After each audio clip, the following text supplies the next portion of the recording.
بسم اللہ الرحمن الرحیم۔ السلام علیکم۔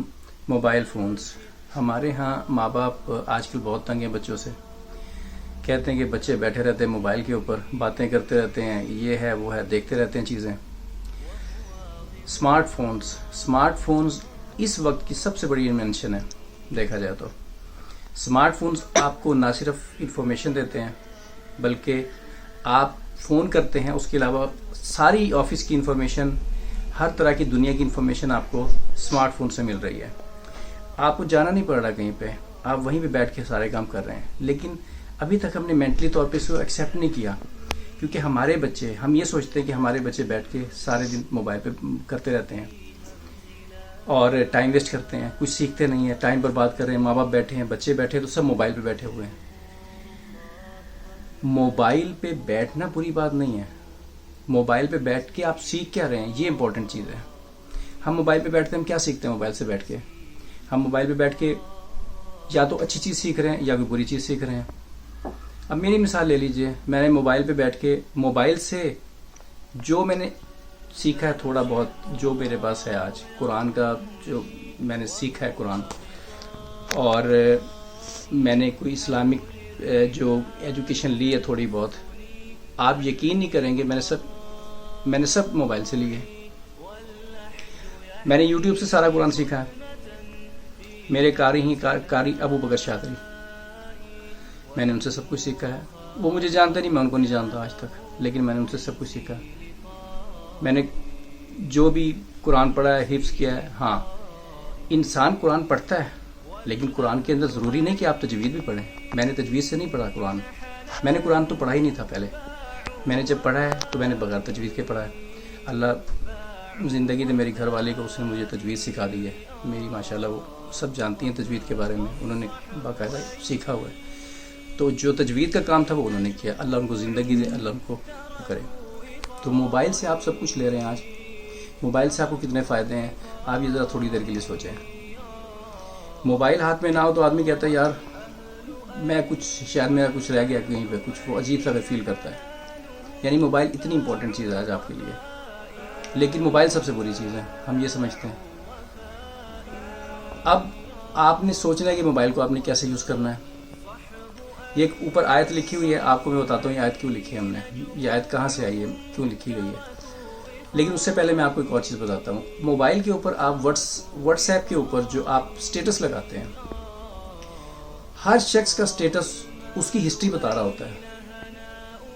اسٹیٹس، ہر آدمی کوشش کرتا ہے کہ وہ ایسا اسٹیٹس لگائے کہ دوسرا آدمی دیکھے اور کہہ دے واہ واہ واہ واہ کیا چیز لگا دی اس نے، اور اس کو جناب اسی وقت کمنٹس کرے اور یہ کرے وہ کرے۔ ہر آدمی کرتا ہے کوشش، اچھے سے اچھا شیکسپیئر کی لگا دیا، بڑی چیزیں لگانے کی کوشش کرتے ہیں اپنی طرف سے۔ لیکن اسے شو کیا کر رہا ہوتا ہے؟ میں جیسے کسی کا اسٹیٹس دیکھتا ہوں مجھے اندازہ ہو جاتا ہے کہ یا تو اس کی بھائی سے جھگڑا ہوا ہے، یا بہن سے جھگڑا ہوا ہے، یا گھر کے اندر کوئی مسئلہ چل رہا ہے اس کے، یا اس کا کسی بچے سے کوئی پرابلم چل رہا ہے، یا کسی رشتہ دار سے چل رہا ہے۔ یعنی ہر چیز آپ کا اسٹیٹس آپ کی بتا دیتا ہے۔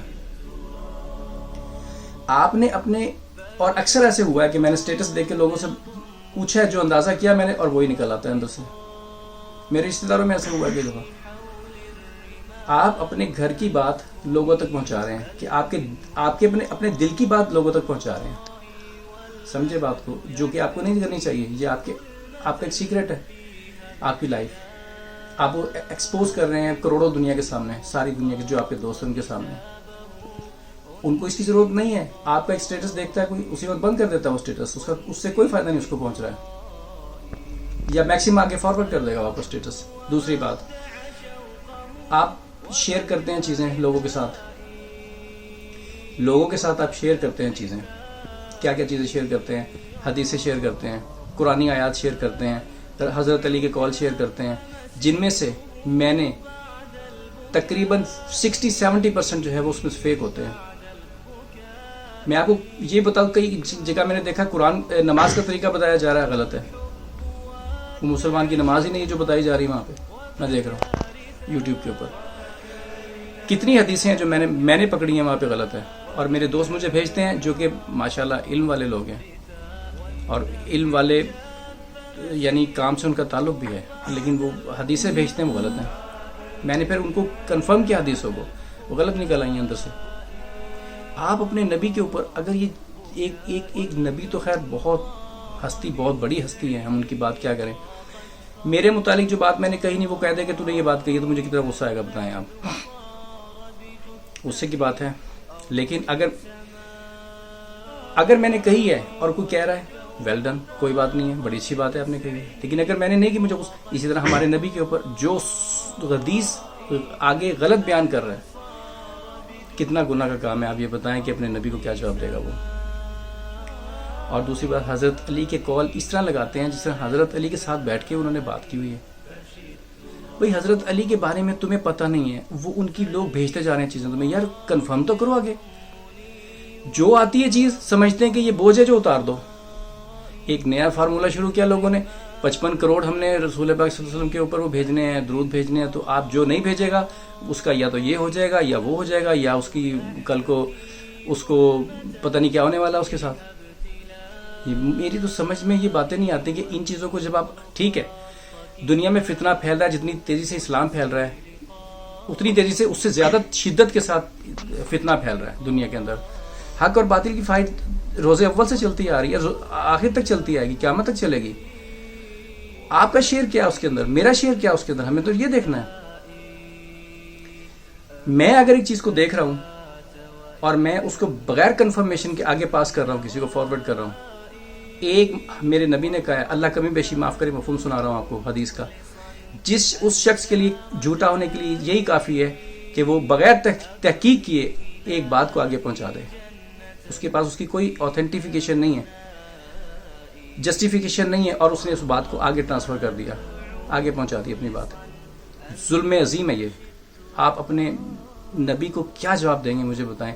حضرت علی کی کال لگاتے ہیں آپ، حضرت علی کے سامنے یہ بات انہوں نے کی نہیں ہے جو آپ آگے کرتے جا رہے ہیں لوگوں کے سامنے.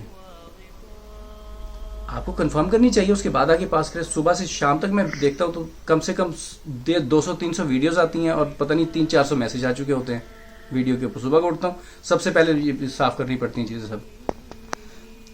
میں نے آج تک کسی کو کبھی کوئی کنفرم کرے کہ میں نے کسی کو اس طرح کی چیز لگائی ہو کبھی نہ. اسٹیٹس پہ لگاتا ہوں جو مجھے اچھی لگتی ہے میں چیز میں بنا رہا ہوں نا. ویڈیو کیوں بنا رہا ہوں؟ مجھے ضرورت نہیں ویڈیو بنانے کی، اس لیے بنا رہا ہوں تاکہ جو دل کی بات لوگوں تک پہنچاؤں اپنے. مگر یہ بات میری ہے، نہ کسی نے کہی ہے، نہ کسی کی میں چوری کر رہا ہوں، نہ کسی کی میں کاپی کر رہا ہوں.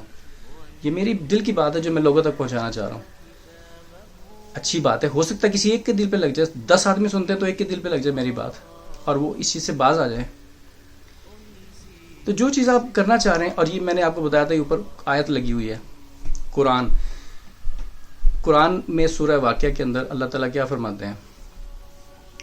فلا اقسم بمواقع النجوم وانہ لقسم لو تعلمون عظیم انہ لقرآن کریم فی کتاب مکنون لا یمسہ الا المطہرون تنزیل من رب العالمین.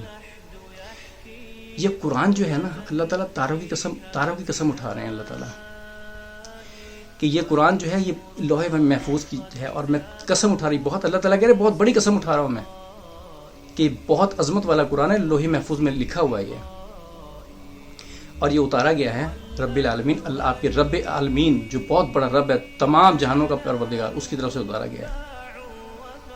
اس کو ہاتھ وہ لگاتے ہیں جو پاک ہوتے ہیں. اس کا مطلب یہ نہیں کہ آپ بغیر ہاتھ لگائے اس کو پڑھ نہیں سکتے. اس کو پڑھ سکتے ہیں آپ بغیر لوح محفوظ میں لکھا ہوا ہے. اس کو ہاتھ وہ لگاتے جو پاک ہوتے ہیں، وہ فرشتے ہیں. آپ قرآن کو جب لگاتے ہیں تو وضو کر کے قرآن کو پکڑ سکتے ہیں ہاتھ کے اندر، لیکن جو آپ کو وضو نہیں ہے اور آپ کو یاد ہے تو آپ پڑھ سکتے ہیں قرآن کو. بعض اوقات ایسے ہوتا ہے آپ موبائل پہ پڑھ رہے ہیں تو آپ پڑھ سکتے ہیں ویسے بھی قرآن کو. آپ نے یاد کر، آپ کی انٹینشن پہ ڈیپینڈ کرتا ہے یار. آپ یہ نہ سمجھیں کہ قرآن بہت عظمت والی چیز ہے تو عظمت اس کی عظمت کی وجہ سے آپ گمراہی میں مبتلا ہو جائیں، یا آپ یہ سوچ لیں کہ یار عظمت اتنی اس کی کہ میں اس کو ہاتھ نہیں لگاؤں گا، یا اس کی اتنی عظمت ہے کہ میں اس کو ترجمے سے بغیر ہی پڑھوں گا. میں ترجمے کی طرف جاؤں گا تو ہو سکتا ہے میں غلط پڑھ جاؤں. اللہ قرآن میں کہتا ہے سب سے آسان چیز ہے، میں نے آسان بنایا ہے اس کو، آپ پڑھو اس کو، اس میں سیکھو. سیکھتا کوئی نہیں آج. اچھا یہ آیت میں نے آپ کو بتایا تھا، یہ اوپر لکھی ہوئی آپ دیکھ رہے ہیں. یہ 2005 کے اندر ایک ایسے شخص نے لکھی تھی جس نے اپنی پوری زندگی کے اندر قرآن عربی میں نہیں پڑھ سکتے تھے وہ. اور یہ 2005 کے اندر جس وقت ان کی ایج تقریباً میرا خیال کم و بیش 80 کے قریب تھی ان کی ایج، اس وقت انہوں نے لکھ کے اپنے ایک بیٹے کو دیے جو ساؤتھ افریقہ جا رہا تھا، اور وہ میرے والد صاحب ہیں، محمد لطیف اللہ خان صاحب۔ آپ اندازہ لگائیں اس کو دیکھ کے کہ اس کے اوپر عربی میں لکھی ہوئی ہے دعا، اس کے علاوہ پھر انگلش ٹرانسکرپشن جو ہے اس کے اندر لکھی ہوئی ہے، اور اس کے بعد اردو کے اندر اس کا ترجمہ لکھا ہوا ہے۔ آپ بتائیں ایک شخص جس نے قرآن عربی میں نہیں پڑھا۔ مجھے یاد ہے ان کے پاس، ہمارے والد صاحب کے پاس ایک قرآن تھا نور بصیرت، اردو کے اندر فتح محمد جالندری کا ترجمہ تھا اس کے اندر، نور بصیرت فتح محمد جالندری۔ ان کی ڈیتھ کے بعد ہم نے وہ قرآن کھول کے دیکھا ہے، آپ یقین نہیں کریں گے، پرزا پرزا ہوا تھا اس کے اندر، اتنا باریک ہو چکا تھا، بوسیدہ ہو چکا تھا، انہوں نے اتنی دفعہ اس کو پڑھا ہے قرآن کو۔ میں نے اگر قرآن کو کسی کو پڑھتے دیکھا تو اپنے والد صاحب کو دیکھا ہے جن کو عربی پڑھنی نہیں آتی تھی، لیکن پڑھے لکھے انسان تھے، بہت اچھی جاب پہ تھے وہ گورنمنٹ کی، اور یہ ان کی ہینڈ رائٹنگ میں لکھا ہوا ہے۔ ان کی ہینڈ رائٹنگ پورے اپنے ڈپارٹمنٹ کے اندر مشہور تھی، ان کی ہینڈ رائٹنگ ایسی لکھتے تھے وہ ہینڈ رائٹنگ، لیکن عربی پڑھتے تھے، پڑھ بھی سکتے تھے وہ، لیکن کیونکہ انہوں نے سیکھی نہیں تھی تو ان کو ڈر تھا کہ یار کوئی غلطی کوتاہی نہ مجھ سے ہو جائے، تو احتیاط کرتے تھے، تو اردو میں پڑھ لیتے تھے قرآن۔ لیکن جس طرح انہوں نے پڑھا ہے، کاش کے پڑھ لے اس طرح، تو میں کہتا ہوں کس رتبے تک پہنچ۔ جس کے دل کے اندر تمنا ہوتی ہے، جس کو کوشش کرنی ہوتی ہے، اس کے لیے کوئی چیز مشکل نہیں ہوتی۔ پھر آج آپ نے کسی سے ملنے جانا ہے، وہ دوست ہے آپ کا، تو آپ کی سارے راستے کی رکاوٹیں دور ہو جائیں گی۔ اللہ سے کوشش تو کریں، ہم کوشش نہیں کرتے قرآن کی طرف پڑھنے کی، موبائلوں کے پیچھے پڑے رہتے ہیں، موبائل بری چیز ہے، موبائل بری چیز ہے، اور موبائل کا یوز کرنا سکھاؤ بچوں کو یار۔ بچوں کو بتاؤ کہ دیکھو موبائل پہ بیٹھنا بری بات نہیں ہے، موبائل سے غلط چیز سیکھنا بری بات ہے۔ موبائل سے آج اس طرح شروع میں لوگ کہتے تھے ٹیلی ویژن آ گیا، یار یہ تو ایک دجال کی حرکت ہے، اور آج سارے علماء تو ٹیلی ویژن پہ سے کام لے رہے ہیں۔ اچھا، اور بہت سی ایسی ایجادات ہوئی ہیں، انوینشنز ہوئی ہیں جس کے اوپر علماء نے اعتراض کیا، آج علماء وہی ساری چیزیں یوز کر رہے ہیں۔ اسی طرح ٹیلی فون، میرے بچے ہیں ماشاءاللہ، سب یوز کرتے ہیں ہم گھر کے اندر موبائل، لیکن ٹائم ایک ہے، اس کے اندر ہم اپنا دین کا کام بھی کر رہے ہیں ساتھ ساتھ۔ مجھے بچوں کو قرآن پڑھانا ہوتا ہے بٹھا کے، مجھے ان کو صرف قرآن عربی نہیں پڑھانی ہوتی، ان کو بتانا بھی ہوتا ہے کہ اس کے حلال کو حلال سمجھو، اس کے حرام کو حرام سمجھو، ورنہ یہی قرآن تمہیں دوزخ کے اندر لے کے جائے گا، جہنم میں لے کے جائے گا یہ قرآن تمہیں۔ پڑھ کے اس کو یہ نہ سمجھو کہ تم بخشوا لو گے اپنے آپ کو، نہیں، اس کے حرام کو حرام اور حلال کو حلال سمجھو، اور رسول پاک صلی اللہ علیہ وسلم کی زندگی کو پڑھو، کیسے کہاں سے کہاں لے کے گئے اپنی قوم کو، پڑھو اس کو، سیکھو اس سے۔ اگر نہیں سیکھو گے اس زندگی کو سمجھو شرمندگی ہے پھر تمہارے لیے، یو آر ڈیڈ باڈی چل رہی ہے صبح سے شام تک، ڈیڈ باڈی ہے جو آپ مردہ ہو چکے ہیں، ختم ہو چکے ہیں اندر سے، لیکن آپ موو کر رہے ہیں، بس فرق اتنا ہے، صرف ایک ڈیڈ باڈی چلتی پھر رہی ہے۔ اگر اپنے آپ کو زندہ کرنا ہے، ایک ہاتھ میں قرآن، ایک ہاتھ میں رسول پاک صلی اللہ علیہ وسلم کی سنت کو دل سے لگائیں۔ ہر شخص پیدا کیا گیا ہے تبلیغ کرنے کے لیے، ہر شخص پیدا کیا گیا ہے دین کا کام کرے دنیا کے اندر۔ میری زندگی دوسرے کے لیے اگر نہیں، ضروری نہیں کہ دین کا کام کرنے کے لیے آپ کسی کے پاس چل کے جائیں، آپ کا ادھر سے ادھر تک جانا دوسرے آدمی کو اٹریکٹ کر سکتا ہے کہ یار یہ تو چلتا، اس کو دیکھ کے اللہ یاد آ رہا ہے اس شخص کو، یہ اس کے لیے بہت بڑی تبلیغ ہے۔ لیکن ہر آدمی کا کام ہے، ہر آدمی کو پہنچنا ہے دوسرے آدمی تک، میسج پہنچائیں اپنا کسی نہ کسی طرح۔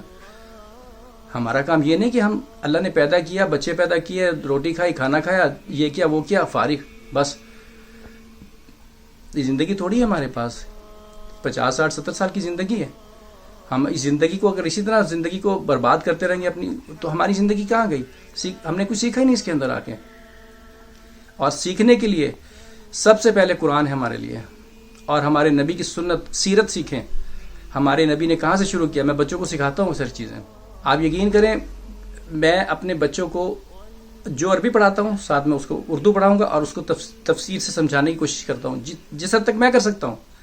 میں کوئی عالم فاضل آدمی نہیں ہوں، میں نے خود سیکھا ہے، ابھی بھی میں اسٹوڈنٹ ہوں یار، اور میں نے اسٹوڈنٹ بھی مر جانا ہے، میں نے کچھ نہیں بننے والا میرے ساتھ۔ ہاں، اللہ کو راضی کر کے دنیا سے چلا گیا تو یہی میری کامیابی ہے سب سے بڑی۔ تو سیکھیں، سیکھنے کی کوشش کیا کریں، اور موبائل فون سے اچھی باتیں بھی اپنے بچوں کو، موبائل کے اوپر قرآن ڈاؤن لوڈ کر لو، کوئی حدیث سن لیا کرو، کوئی اور بات کر لیا، اگر وہ نہیں کرتے ہیں تو یار ان کو بٹھا کے سمجھا دیا کرو خود۔ آپ یہ دیکھیں کہ بچے بیٹھے ہوئے ہوتے ہیں، آپ کئی دفعہ ماں باپ خود کہتے ہیں چلو یار شکر ہے کسی کم میں لگا ہے، میں بھی جا کے موبائل پہ بیٹھ جانا تھوڑی دیر. وہ شکر کرتا ہے کہ بچہ اپنے لگا ہوا ہے کام سے، چلو ٹھیک ہے. وہ کیا کر رہا ہے یہ کچھ پتہ نہیں ہے، بس لگا ہوا ہے کام سے. اس کے پاس بیٹھو تو صحیح، اس سے پوچھو تو صحیح کر کیا رہے ہو، اس سے پوچھو، اس سے بات تو کرو کم سے کم بیٹھ کے. وہ لگا ہوا ہے تو تم بھی سمجھتے ہو کہ میرا بھی عیاشی ہوگی، چلو ٹھیک ہے، بات کرنے کی ضرورت بھی نہیں اس سے. تو چوری تو پھر اپنے اندر ہوئی نا ہمارے یار. تو یہ آج کا میرا لیسن تھا. اللہ تعالیٰ مجھے، آپ کو اور ہم سب کو اس کے اوپر کوشش کرے کہ اس سے سیکھنے کی اور ہماری غلطی کوتاہیوں کو ہمیں دور کرنے کی توفیق عطا فرمائے. السلام علیکم ورحمۃ اللہ وبرکاتہ.